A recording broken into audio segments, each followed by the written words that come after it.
स्वागत आहे तुमचं सगळ्यांचं विकास कौस्तुभ आणि मम्मी या चॅनलच्या नवीन एका व्हिडिओमध्ये। सकाळची वेळ आहे आणि आता वाजलेले आहेत पहाटेचे 4:45 आणि खानापूरवरून 6ची ट्रेन आहे। आम्ही चाललेलो आहोत रत्नागिरीला, पाहुण्यांचा गृहप्रवेश आहे आणि त्यानिमित्ताने जात आहोत आम्ही।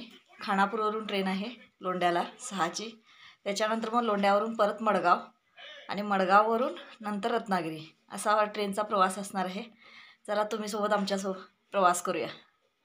चला व्हिडिओला सुरुवात करूया। आणि आता वाजलेले आहेत 5:45 आणि मी खानापूर रेल्वे स्टेशनला आलेले आहे। बघा इकडं अजून तिकीट काउंटर बंद आहे, तिकीट वगैरे काढते आणि नंतर ट्रेनमध्ये बसल्यानंतर तुम्हाला भेटते। चला आत्ता वाजलेले आहेत 7 आणि मी आलेले आहे लोंढा जंक्शनला, बघू शकता इकडं पाठीमागे। आणि इथून आता मडगाव ट्रेन 8:20ला आहे। चला परत भेटूया। काय नाही रे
हे बघा दिसवला बघ बघ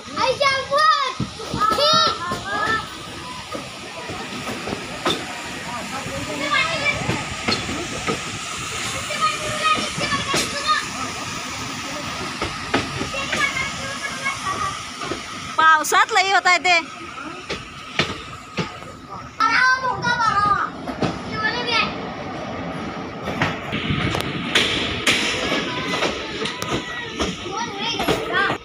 दोस्तो कितना येलो आम्ही बघ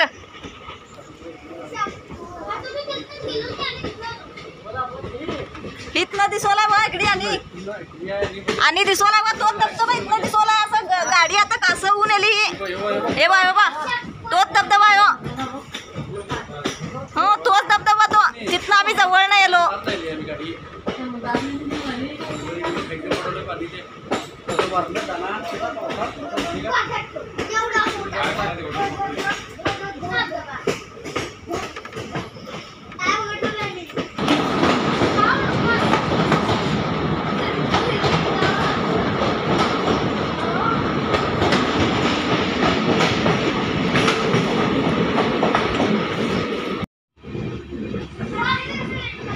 पूर्ण सगळा ख्रिसमसची तयारी चालू आहे गोव्याला।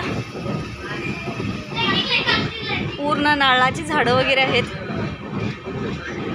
माझ्यासोबत माझे ननंद आणि दीर सुद्धा आलेले आहेत आणि आम्ही सर्व फॅमिली आलेलो, मुलं 2 मुलं आणि मिस्टर आणि मी सुद्धा आले। खूप सुंदर असा नजारा आहे गोव्याचा, बघण्यासारखा आहे।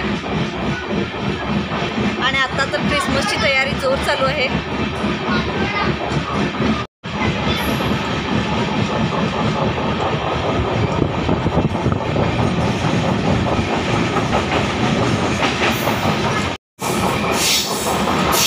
सगळे चर्च वगैरे खूप सुंदररित्या सजवलेले आहेत।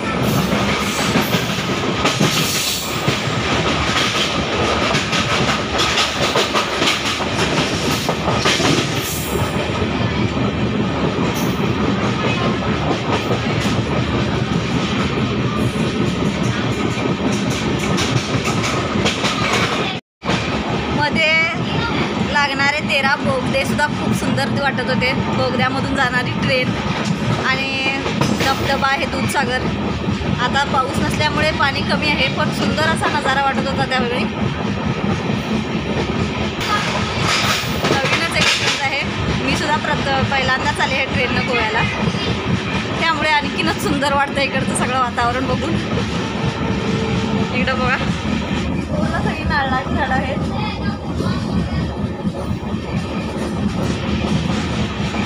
आणि नाश्ता वगैरे आम्ही घरून चपाती वगैरे आणलेल्या, तोच नाश्ता वगैरे झाला आहे. आता जेवण